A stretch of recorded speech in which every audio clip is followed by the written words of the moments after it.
All right. Um, the unexamined life is not worth living. Socrates. The unexamined life is not worth living. One of my favorite philosophers, and the Greek philosophers that we all, at some point in high school or in college, learn about, um, because what was going on during those ancient times were the fundamental and necessary observation that went into modes of thinking or ways of life, if you will, because traveling was, at a high impact during, antiquity, as they say, the ancient times before Christ, when we actually recognize how to write artifacts and save artifacts and send these messages, across the world. And these philosophers had a major impact in very distinct and powerful places in the world that had structured civilization. Um, First of all, let me say, I thank you all for tuning in, and I'm seeing that there quite a few people giving me a response on my social media account, right here on YouTube, and people subscribing. So first of all, let me say thank you, because I do see it. I see the messages coming in. I appreciate the support and being patient with me as I'm getting started in this journey. Speaking of journeys, that's a little bit. I just want to express what I'll be talking about, and I'll keep this video short today. Um, I am getting ready for an event, and I'm looking forward to it. It's going to be a great night, of me working in a kind of a new field, a little bit less formal than what I'm used to doing in the political or educational setting. I'll be extending some of my services in peace building and mediation tonight, at a yoga center where I'm helping a very good friend of mine expand their business, and pretty much really just helping people center themselves and become more, in tune and one with the world around them. So their, standard of life is exemplary and much better. So I'm looking forward to that. And, I'm going to be, like I said, this video will be coming out shortly after I air it. Um, and again, thank you all for being patient with me. I'll be coming once a week.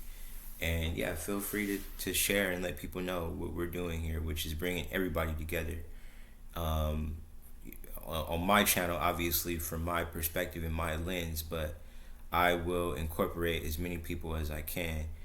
The reason why I started off with this new song, from Beyonce and Madonna as well. Obviously, I did a video on that a few weeks ago, on the original song, and what the actual notes and music and structure of the music was intended to do, and the kind of feelings that are emoted from that. But it went really much deeper into the culture of the music and the politics of what's going on right now and what the particular artist has been associated with.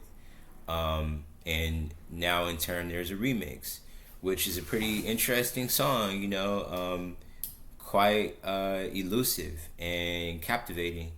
But I'll hold off on analyzing the song right now and just go back to what I was saying in the beginning as far as, you know, philosophy and living life and having a fundamental awareness that people recognize your uniqueness and your individuality, and then in turn you'll find other peoples that have similarities and shared examples or situations, if you will.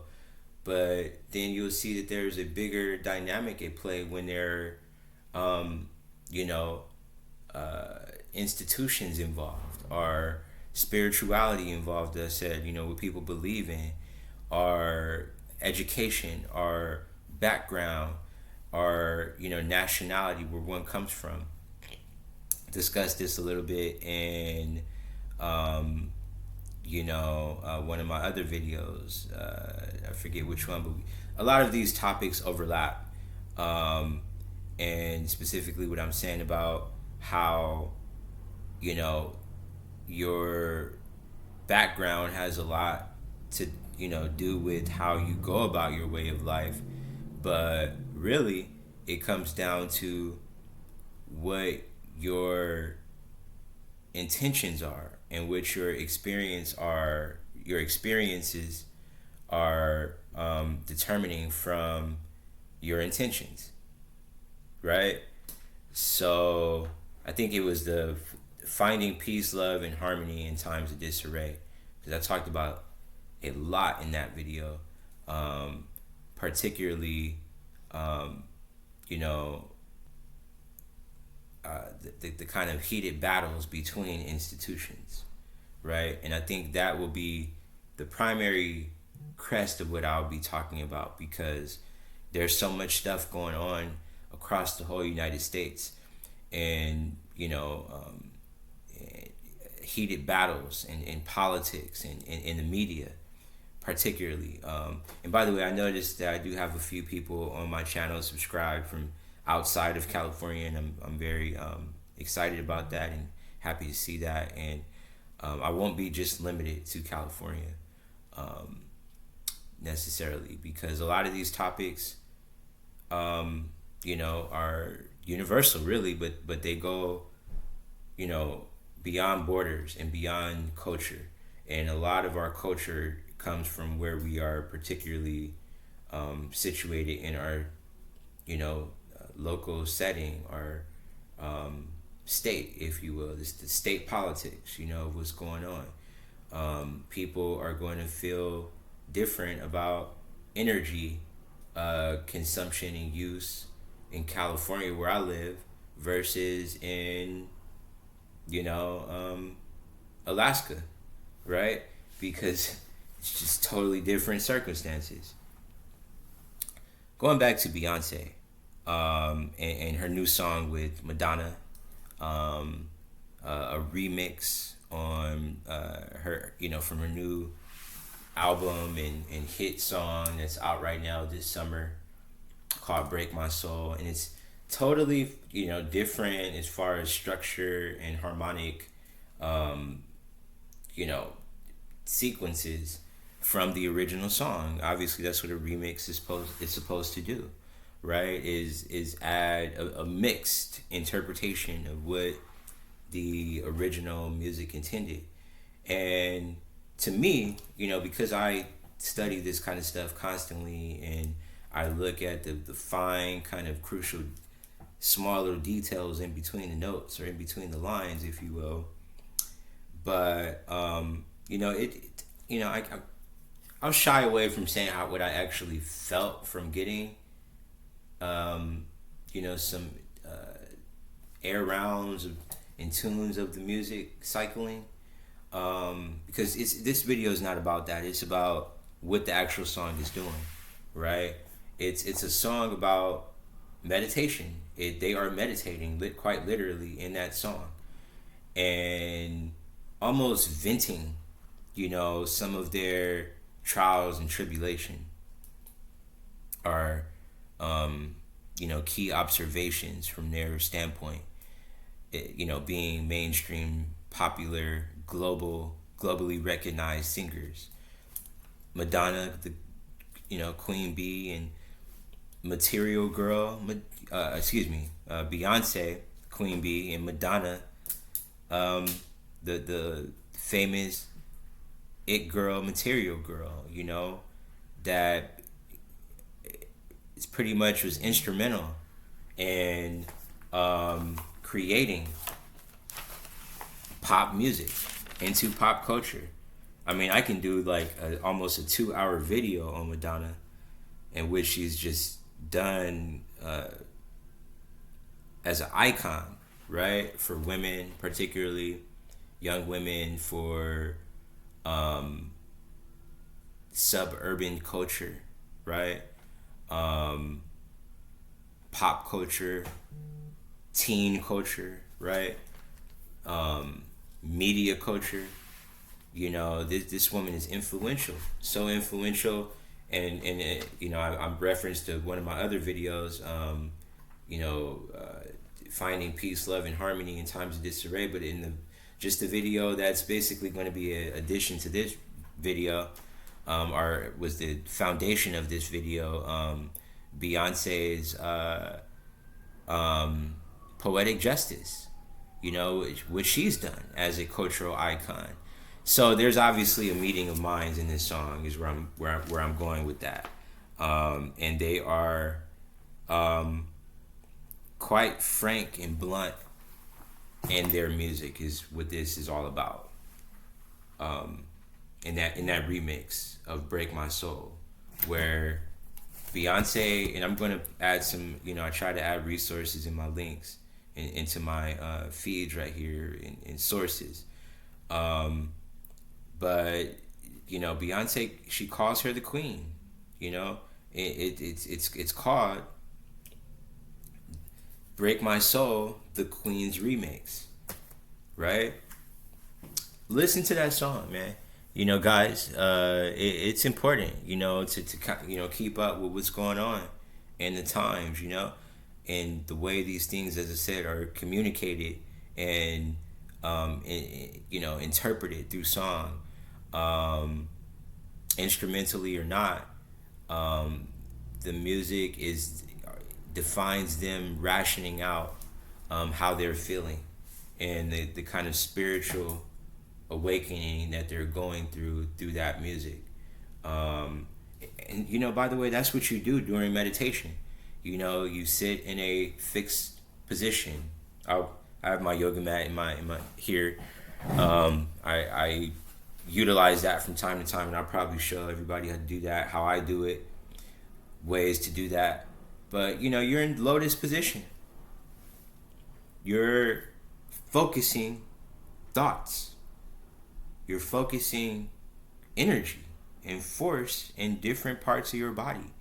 That's what the yoga does, but the meditation behind, there is a lot of meditation behind the actual movement in yoga, if you will, not Yoda, right?